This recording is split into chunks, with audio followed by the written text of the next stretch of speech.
So while we were sitting here recording Question Period, we got a message from one of our conservative insiders. So I had asked, what's the talk on the alleged liberal holiday tax bill? And what's the word on the NDP? Will they vote to close the question of privilege? And interestingly enough, the answer is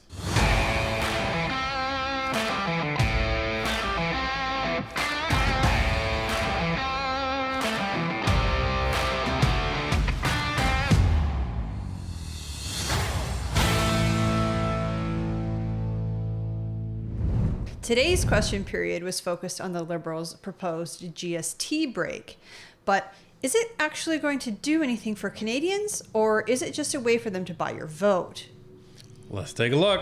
Mr. Speaker, violent criminals first, victims second. That is the Prime Minister's motto. Sexual psychopaths like Paul Bernardo and Terry Lynn McClintock get to play tennis and live comfortably in lower security while victims serve psychological life sentences. This happened because of Bill C-83, the Prime Minister saying that everybody in jail should be at the lowest security possible. This begs the question, why does the Prime Minister prefer criminals over victims? The Honourable Minister for Public Safety. Mr. Speaker, our colleague knows very well that's not the case. He knows that all members of this House should properly be concerned about victims of crime. I think all members of this House should also be judicious to continually repeat the names of Canada's most heinous criminals in this House. We think on this side, Mr. Speaker, that's also disrespectful for victims. These heinous criminals remain in federal prisons where they belong, and our government will always stand up for victims, including not repeating the names of heinous criminals over and over again in this House.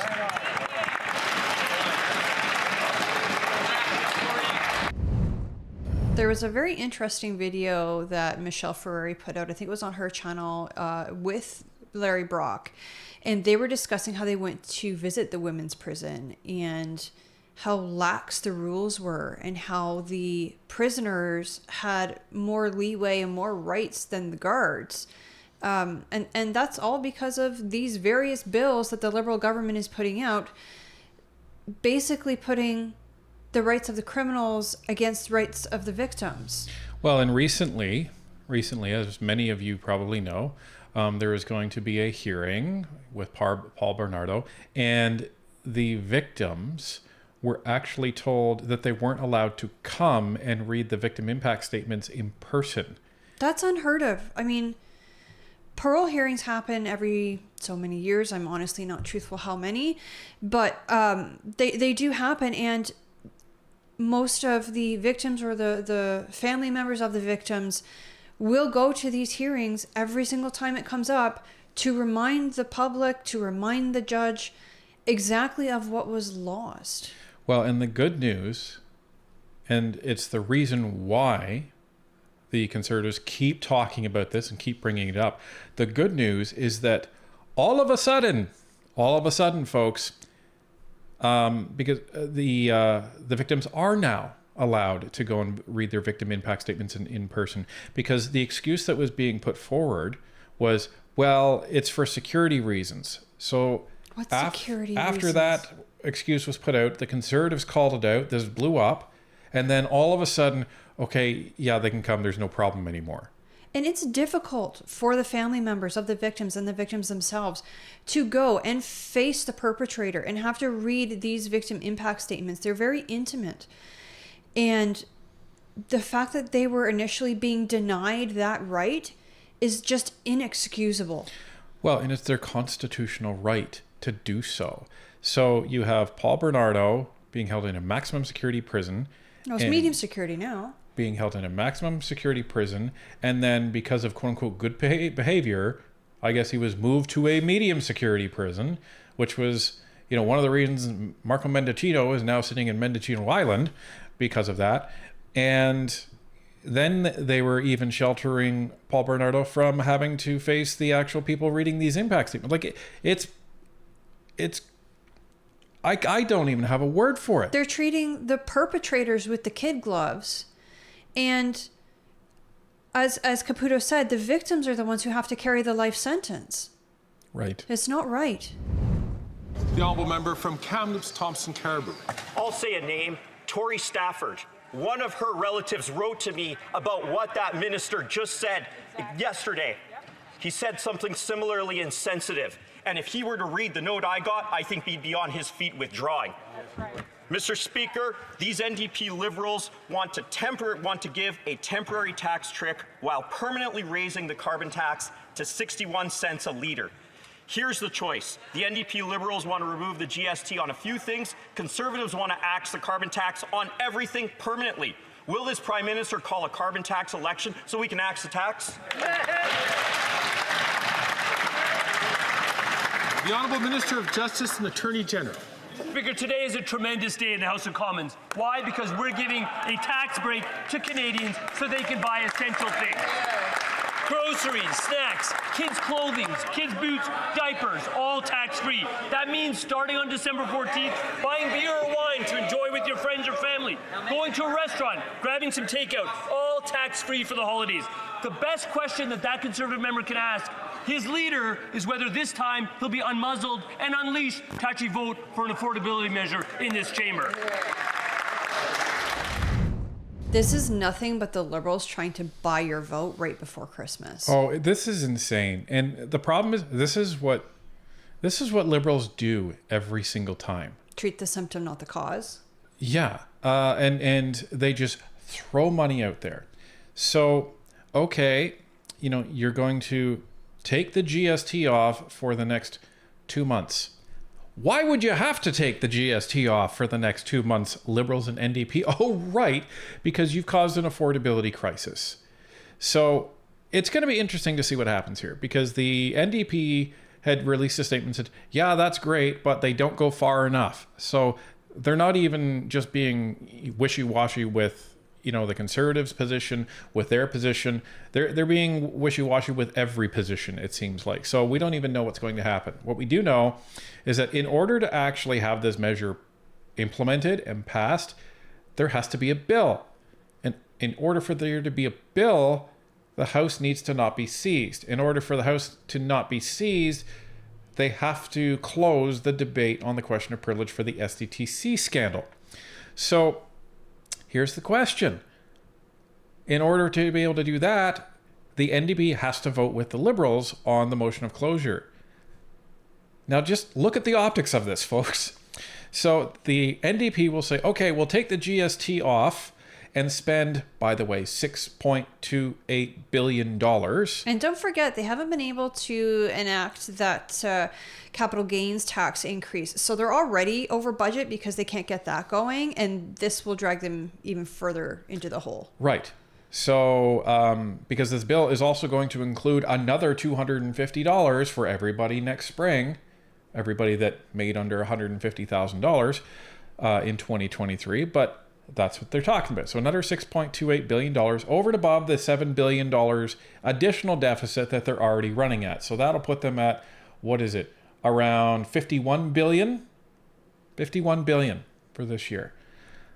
So they would rather say, sure, let's do that, and not worry about holding the Liberals to account and not worrying about a criminal investigation into $400 million of taxpayer money that went into the pockets of Liberals. So if the NDP do vote against it, that's what they're prioritizing.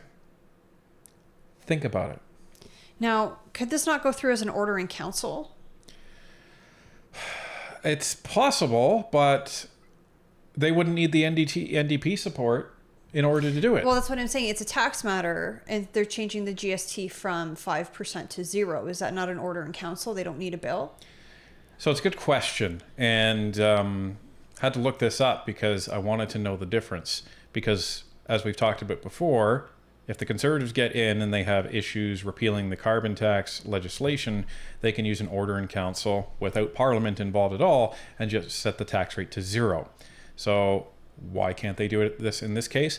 That's because of how the excise tax legislation is actually drafted. It doesn't allow for any changes to be made without a bill in Parliament. Whereas when the Liberals implemented the carbon tax, they actually added flexibility in there to allow them to make changes on the fly from the federal level via Order in Council, so they don't need actual bills. So that's why they can just raise the carbon tax every April or in July or whenever they want. Correct. And this is why in this case they must have a bill, which means they must have a motion of closure to shut down the actual question of privilege. So I don't think the NDP are going to go for that. I don't think it's the smart move, which means maybe they will go for it. Right. But after being one of the parties that is demanding these papers to be handed over to the RCMP, to then go back on that and go, well, you didn't hand over what was asked for, so we're just going to end this filibuster anyways. I think it would completely alienate them from the rest of their base, because it shows them that they're part of the Liberal Party. They don't care about justice in this country. They don't care about your tax dollars. They don't care about their voter base. Well, and guess what's going to happen after they do that? You're going to get nothing but a just barrage from both the Bloc and the Conservatives of how the NDP are helping the Liberal Party cover up their corruption. That's what you're going to hear. And how does the NDP expect to win any new seats, get any more votes, if they don't distance themselves from the Liberals? If they keep, being swung back into this toxic, abusive relationship with Justin Trudeau and the Liberals, you're done. You're absolutely done. And the funny thing is that the more that these two actually work together, the worse both of them end up doing. So I got nothing for you if they end up going for this. But maybe what Jagmeet will turn around and do is say, sure, we'll support this, no problem, turn over the documents, which the Liberals aren't going to do. So it's just, who knows at this point? As Tanya said, what makes sense is what the NDP tends not to do. Mr. Speaker, this is nothing more than the arsonist pouring more inflationary fuel on the fire. Just this last May, the Prime Minister said this: you send out more cash, quote, inflation goes up by exactly that amount, end quote. Here's our common sense solution: axe a tax for everyone, forever. Cheaper gas, groceries, home heating, and everything that's shipped. Now that's a Christmas present everybody wants. So will the NDP Liberals call an election so we can axe the tax? So this is going to be a bit of a tricky one for the Conservatives to argue against, right? Now their position is that, well, you're only taking the tax off temporarily. Meanwhile, they're going to be increasing the carbon tax in April, so it's almost like a shell game is what they're implying. And speaking of the carbon tax, the carbon tax is not one of the things that they'll be taking the GST off of. I mean, we're in Ontario, so we pay 13% HST on the carbon tax, which is ridiculous, paying a tax on a tax. Yeah, it's insanity. So, but what the Liberals and the NDP will turn around and say is, look, they don't want to try and make life more affordable for you. They're actually going to be voting against to giving you a tax break. They're going to be voting against for giving Canadians a $250 check. That's going to be the position that the Liberals and the NDP are going to take. So it's going to be a bit of a tricky one for the Conservatives to navigate, because they are wanting to continue the question of privilege debate, but they're also understanding that even if you give temporary tax breaks on GST, they're still paying the carbon tax on everything, and the carbon tax is going to go up in 2 months anyway. So hooray, you get 2 months of GST freedom on some items, not all, and then it comes back in January. What a Christmas present. Well, and I just want to point out that it was the Harper government, the Conservatives, that brought the GST down permanently by 2% on all items, including new home builds. So let's not forget that. And let's also not forget that this actual idea of this 2 months of GST-free goods was actually pioneered by Aaron O'Toole, the previous Conservative leader. So just saying. I'm delighted to hear the member opposite talking about Christmas, because that's what we should be talking about, having a festive season. His leader, unfortunately, was talking about trickery. I thought he was still stuck in Halloween mode. But here we are talking about the festive season and what we're going to do to make it better for Canadians. We're going to ensure that the toys they buy their children are GST free. We're going to ensure the Christmas tree they put up in their home to gather around is also tax free. That's something that I would think every member of this chamber should get behind. But yet, to date, just to this point, we have no idea whether the Conservatives will actually support an affordability measure that helps Canadians for Christmas. Will they? So I noticed with the things that Veroni's listing off, a lot of them are non-essentials. Things like toys, Christmas trees. It feels like they're trying to buy our vote and also stimulate the economy at the exact same time. Yeah, it's actually a really good point that Tanya makes, because a lot of Canadians can't even afford to buy toys for Christmas this year, and that's the sad part about this. Families with kids, right? It's been because our middle class has been completely annihilated under this Trudeau government. So, they're saying we'll take the GST off of like some more of the food items, which there's a bunch of food items where you don't pay tax on now. Mm-hmm. So Canadians have to remember that, because don't fall into that trap. But yeah, there's a lot of other non-essential items that they're saying, we'll take the GST off, so now you can finally afford it, to stimulate the economy. That's a really, really good point. For weeks now, the NDP has been putting pressure on the government to give people a break who are having a hard time paying their bills. We proposed a plan to remove the GST from essential products. The Liberals gave in to this pressure, but as usual, they only did things by halves. We won on groceries and children's clothing, but only for 2 months. The needs won't disappear in February. Do the Liberals understand that this assistance must be extended and made permanent for families who are struggling? The Honourable Minister of Innovation. Mr. Speaker, the NDP is just waking up. It's Christmas time and now they're waking up. But we have understood for quite some time that the main concern for Canadians is affordability. And that is why, Mr. Speaker, that today we're presenting a strong measure, a measure that will help families. Why? Because at Christmas time, that's when they really need a hand. They have needs for children, for groceries, and for restaurants. On the side of the House, the Liberals will always fight for affordability, will always stand up for families, and be here to say yes to Canadians in need. So that's interesting. So the NDP are coming out and saying, this is all right, but we wanted it permanent, and threw the ball back into the Liberals' court. That's interesting. Yeah, will they go for it? Will they say, temporary is good enough? Kind of like how they did with the pharmaceutical program, We didn't get universal pharmacare, but we got a little bit, so that's good enough. Or, and I know this is me just giving, the NDP far too much credit, are they being smart here? So work with me on this and assume that Jagmeet has half a brain. Only half. Just you only need half for this. So the NDP talks about taking the GST off, a bunch of essential items.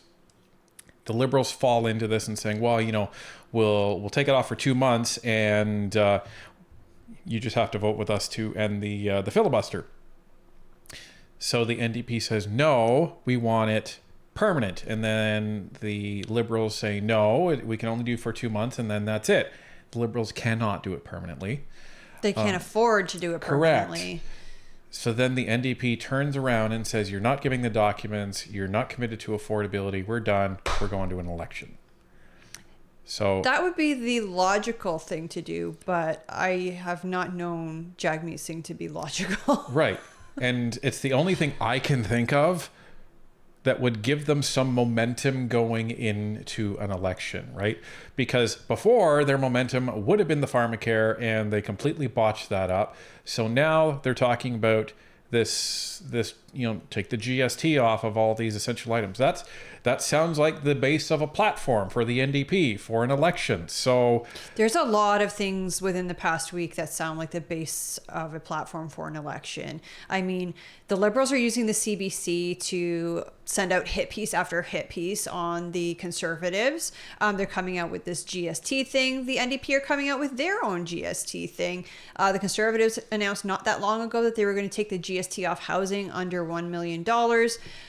Things are really heating up. Like the chess pieces are really starting to move on the board. And I'm going to be very, very curious to see if there is an election at least called in 2024. Maybe we won't go to the polls until 2025, but I'm wondering if they're going to call it very, very soon. Now on the, let's say they do implement this, it's going to be a nightmare for retail. Oh, for sure. And why is that?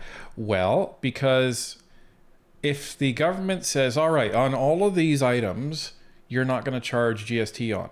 Think about what all of those retail stores are going to have to do to actually update their point of sale systems.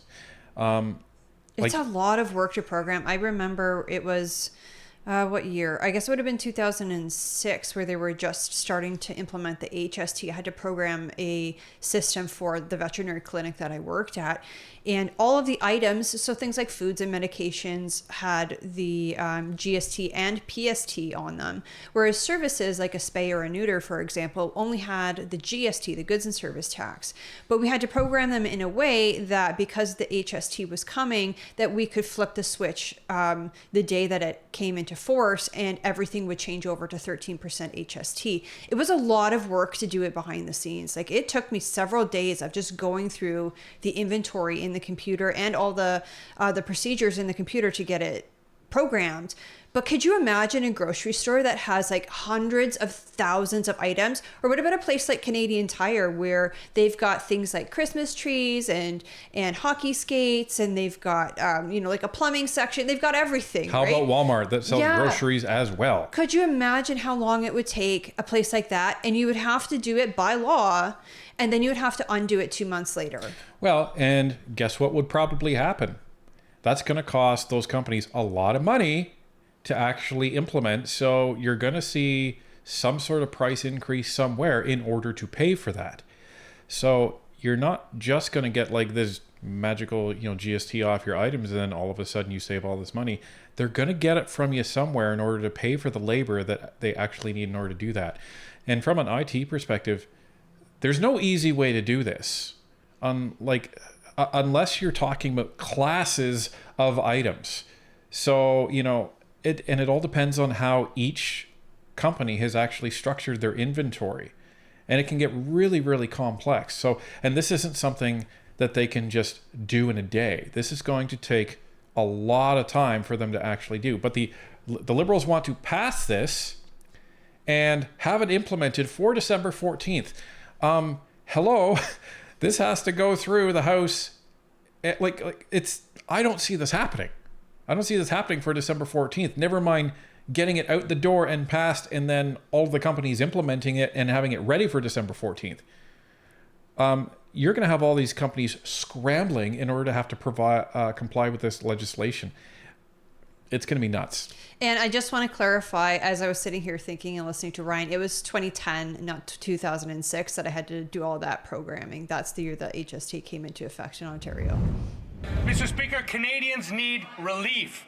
While CEOs are raking in billions in profits, families are getting gouged on things like their heating, cell phone bills, and at the grocery store. Now, the NDP has called on the Liberals to remove the GST on life essentials to give Canadians a break. Instead, this government responded with a partial version of what the NDP proposed. Liberals let people down, Conservatives want cuts. Why won't the Liberals give Canadians a real break by permanently removing the GST on life's essentials? Yes. The Honourable President of the Treasury Board, Minister of Transport. Mr. Speaker, it's tax-free on essential goods for the holidays. That's great news for Canadians, Mr. Speaker. Also supports for Canadian workers, 18 million Canadian workers getting cash back, Mr. Speaker. More good news for Canadians. On this side of the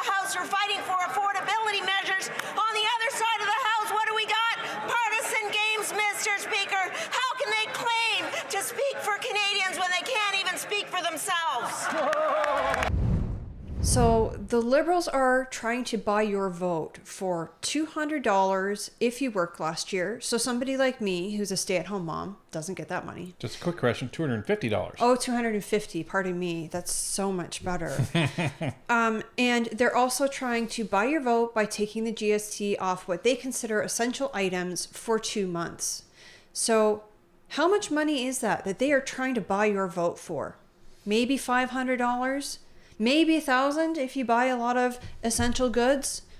But ask yourself, Canadians, is my vote for the Liberals worth $500? Is it worth $1,000? Because that's exactly what they're trying to do, is buy it. Yeah. I think most Canadians, and especially if you're watching this channel, you would agree. Your vote's not for sale. Right. They don't get to buy your vote. They have to earn your vote. Right. And what have the Liberals done over the last 9 years to earn your vote? And here you have Anita Nunn, the most annoying I've ever heard her. She's approaching Chrystia Freeland's level of annoyance here. She says, we're on this side of the house, we're all about affordability. Well, then why are you looking to increase the carbon tax next April? Right. Why don't you stop that? That can be done very easily. That can be done through an order in council. Sure can. Why are you charging tax on the carbon tax? And if Liberals are so for affordability, then why has the poverty rate gone up to 25% under their watch? 25% of Canadians are having to use the food bank, and food banks are running out of food because of this. This did not happen under Stephen Harper. This did not happen under Andrew Scheer, Erin O'Toole, or even Pierre Poilievre. This happened under Justin Trudeau and his Liberals. So while we were sitting here recording question period, we got a message from one of our Conservative insiders. So I had asked, what's the talk on the alleged Liberal holiday tax bill? And what's the word on the NDP? Will they vote to close the question of privilege? And interestingly enough, the answer is no. Shocking. No, the NDP is not. And because that seems like the logical thing to do, not close it. Right. And usually they do the opposite of the logical thing. Well, there's still some illogical thought going on. And it's very unprecedented as well. So I then got a link to an article in iPolitics. And it says, NDP won't support ending privilege debate, but will pave the way for GST cut to pass. What does that mean? Yes, what does that mean? Well, so here's the article. Quote, we want to see this relief as done as quickly as possible, end quote. NDP leader Jagmeet Singh told reporters on Thursday, quote, so we're prepared to pause the privilege motion that's being debated in the House for 1 day, get this bill passed in 1 day so that middle-class families can get this relief as quickly as possible, end quote. iPolitics first reported the news on Thursday morning, citing an NDP source. The source said the party will support, quote, adjourning debate for a single day at a time, agreeing to an evening sitting if necessary to ensure the passage of this measure. So that's the interesting thing. So they would have to use some sort of motion to suspend the debate, but not close it. Which is interesting because this has never happened before. A privilege motion debate has never gone on this long. So there's no precedent for it. Right. So the speaker and the table, the folks that support the speaker of the House, they're actually going to have to determine if such a motion would be able to override the priority of a question of privilege for a non-emergency type of bill. Right, and only for a temporary period of time that they would then go back to the motion of privilege. So, but let's just clear the air here. This is the NDP trying to have their cake and eat it too. Yeah, absolutely. So, they're trying to get one more win, right? Get this, this tax cut, despite the fact that it's going to cost around, 1.67 million or something like that for the actual GST cut, and then 4.3, 4.4, somewhere in those lines on the actual $250 per Canadian, which is around 18 million Canadians that are slated to actually get that rebate in the spring. And then they get to come back and wag their finger at the Liberals to surrender the documents. So the NDP voters, you have to start talking to your party. Pick a side, because they're seriously just sitting on the fence, and Canadians are tired of it. And all it's doing is just dragging this out longer than it needs to be.